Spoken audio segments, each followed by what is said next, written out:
Apakah kamu ingin punya pilihan? Tentu saja mau kan? Mana yang lebih baik? Punya 5 pilihan atau 10 pilihan? Umumnya kita merasa semakin banyak pilihan semakin baik.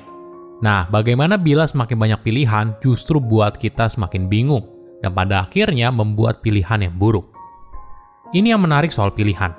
Bahkan ada seorang ahli psikologi dari Amerika Serikat yang berkata kalau ini merupakan paradoks dari pilihan. Ketika kita memberikan sedikit pilihan, kita justru membantu seorang untuk membuat pilihan. Halo semuanya, nama saya Michael. Selamat datang di channel saya, Sikutu Buku. Kali ini saya akan bahas kenapa sih kita sulit membuat sebuah keputusan. Bahkan ketika banyak pilihan tersedia di depan mata kita. Di era sekarang, kita dibombardir dengan begitu banyak pilihan. Misalnya ketika kita berlangganan layanan streaming, ada begitu banyak konten yang bisa dipilih. Alhasil, mungkin sebelum menentukan pilihan, kita menghabiskan 30 menit hingga 1 jam hanya untuk menentukan mau nonton film apa. Akhirnya, kita malah nonton film yang sudah kita tonton. Secara umum, kita mungkin cenderung masuk dalam 2 kategori, maximizing atau satisfying. Maximizing adalah kecenderungan seorang untuk selalu mencari pilihan terbaik. Bayangkan kamu ingin membeli handphone baru, apa yang kamu lakukan? Kamu mungkin mencari video-video review yang ada di internet, membandingkan fitur setiap model, mencari keunggulan dan kekurangan dari setiap handphone yang kamu incar. Kamu berusaha mencari handphone terbaik yang sesuai dengan budget yang kamu punya.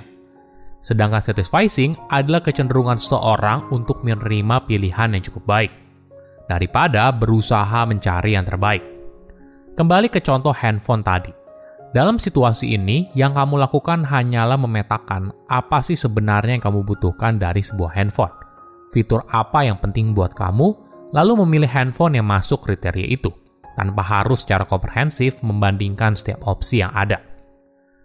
Kedua pendekatan ini umum dilakukan dalam pengambilan keputusan, dan orang seringkali menggunakan kombinasi keduanya tergantung pada situasi dan pentingnya keputusan tersebut.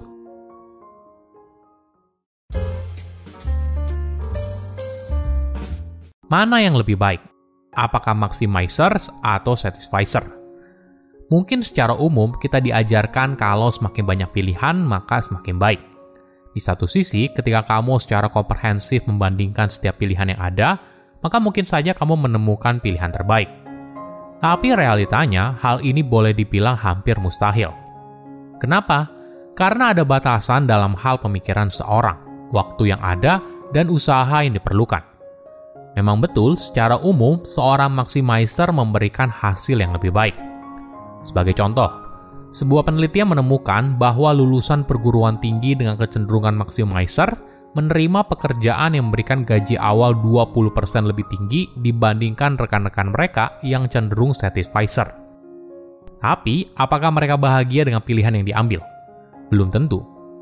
Dibandingkan dengan satisfier, orang dengan kecenderungan maximizer mungkin mengalami tingkat kebahagiaan, penyesalan, dan harga diri yang lebih rendah. Kenapa? Ketika seorang maximizer sudah menentukan sebuah pilihan, mereka seringkali meragukan diri mereka sendiri atas pilihan yang diambil. Apakah benar ini merupakan pilihan terbaik? Atau jangan-jangan ada yang terlewat dan ada pilihan yang lebih baik? Mereka juga sering terjebak dalam membandingkan diri dengan orang lain untuk mengukur seberapa optimal keputusan yang diambil. Ada sebuah parodi yang menarik. Bayangkan seorang yang membuat pengumuman kalau dia menikah, tapi dia tidak bilang kalau dia sudah menemukan belahan jiwanya. Tapi yang dia katakan adalah saya berhenti mencari pilihan yang lebih baik dan puas dengan pasangan saya yang sekarang. Ini memang cara yang buruk dalam bicara soal cinta. Tapi jika kamu memutuskan untuk menikah, beberapa mungkin berpendapat hal ini sah-sah saja. Karena ketika seorang menikah, mereka seharusnya berhenti mencari pilihan yang lebih baik, dengan kata lain menjadi satisfier. Mereka tidak lagi membandingkan opsi yang lebih baik atau meragukan diri atas pilihan yang diambil. Karena pastinya selalu ada pilihan yang lebih baik. Tapi apakah pilihan itu membuatmu bahagia?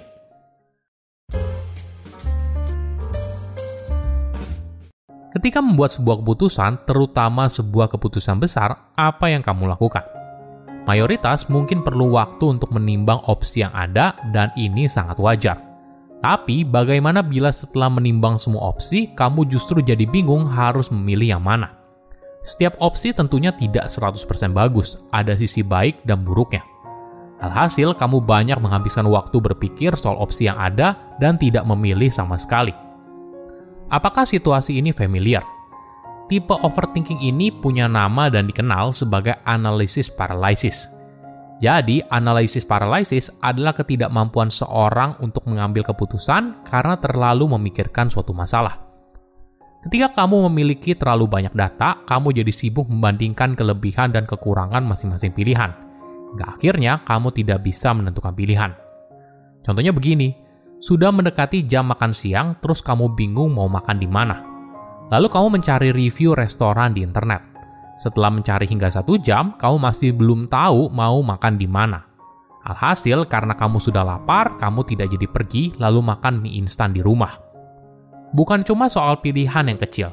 Bahkan ketika kita memilih keputusan dengan resiko yang lebih tinggi, misalnya pindah kerja, membeli rumah, memilih pasangan hidup, dan sebagainya, kamu sulit mengambil keputusan karena kamu takut kalau kamu mengambil keputusan yang salah.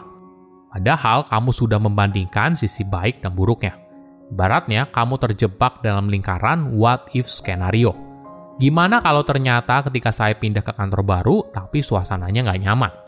Gimana kalau ketika mau pindah, lalu ditawarin gaji yang lebih besar dari perusahaan sekarang? Dan begitu banyak what if skenario lainnya. Nah, bagaimana cara agar kita bisa membuat keputusan yang lebih baik? Pertama, buat deadline kapan kamu harus memutuskan. Sebuah pilihan memang perlu dimikirkan dengan matang. Kita juga tidak boleh ceroboh dan memilih setiap pilihan terlalu cepat. Cara ini juga tidak baik. Tapi di sisi lain, tidak memutuskan sebuah pilihan bukan berarti tidak ada resiko. Kita mungkin saja kehilangan peluang, waktu yang berharga, dan sebagainya. Jadi cara yang lebih baik adalah membuat sebuah deadline untuk sebuah keputusan. Misalnya, di hari Senin saya harus sudah punya keputusan. Kedua, kecilkan jumlah opsi. Banyak opsi membuat kita lebih nyaman karena kita merasa punya kontrol lebih. Tapi hal ini mungkin saja membuat proses pengambilan keputusan jadi kacau. Mungkin cara yang lebih baik adalah rutin melakukan sortir dari jumlah pilihan yang banyak menjadi 10, lalu turun jadi 5, lalu turun lagi jadi 3. Proses ini mungkin menyadarkan kamu apa sih yang sebenarnya kamu inginkan. Ketiga, percaya dengan dirimu sendiri. Siapa yang tahu lebih baik soal kamu dibandingkan dirimu sendiri? Tentu saja tidak ada kan? Mungkin saja ketika ditanya apa yang kamu mau, kamu mungkin kesulitan menjawab. Tapi sebenarnya jauh di lubuk hati, kamu tahu apa yang kamu mau. Cobalah berusaha untuk dengarkan suara tersebut. Mungkin saja suara ini bisa membimbing kamu menuju apa yang kamu inginkan. Silahkan komen di kolom komentar pelajaran apa yang kalian dapat ketika tahu informasi ini. Selain itu, komen juga mau tahu informasi apa lagi yang saya review di video berikutnya.